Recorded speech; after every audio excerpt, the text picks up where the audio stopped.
নাবিল, আর কি কি দাবির কথা বললেন তারা, এবং এই যে ধর্মঘট, এটির কারণে তো সাধারণ মানুষের ভোগান্তি হচ্ছে, একটু জানতে চাই সেখানকার সার্বিক খবরাখবর।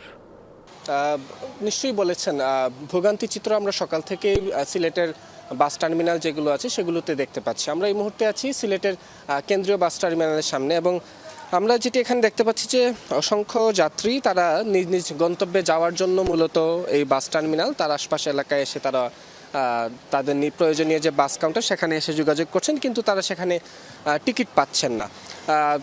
যারা শ্রমিক নেতারা আছেন তারা যেটি বলছেন যে পাথরকুয়ারি খুলে দেওয়া এবং জেলা প্রশাসক তাদেরকে প্রত্যাহারের দাবি মূলত তাদের প্রধান দাবি। কারণ তারা যেটি বলছেন যে পাথরকুয়ারি বন্ধ থাকার কারণে তাদের লাখ লাখ শ্রমিকের পেটে ভাত জুটছে না, কারণ তারা পাথর পরিবহনই তাদের মূলত প্রধান আয়ের উৎস।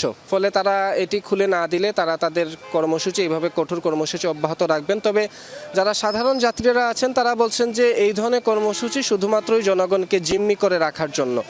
এই কর্মসূচির বাইরে আলোচনার মধ্য দিয়ে এই সমস্যা তাদের নানা দাবি সেগুলো নিয়ে আলোচনা করা যেতে পারে, কিন্তু এভাবে জনগণকে জিম্মি করে যে কোনো কর্মসূচির বিরোধিতাই তারা করছেন। বিশেষ করে সাত সকালে কেউ হয়তো অফিসে কাজের জন্য বের হয়েছিলেন, কেউ নিজ নিজ গন্তব্যে যাওয়ার জন্য বের হয়েছিলেন। আজকে দুইটি পাবলিক পরীক্ষাও আছে।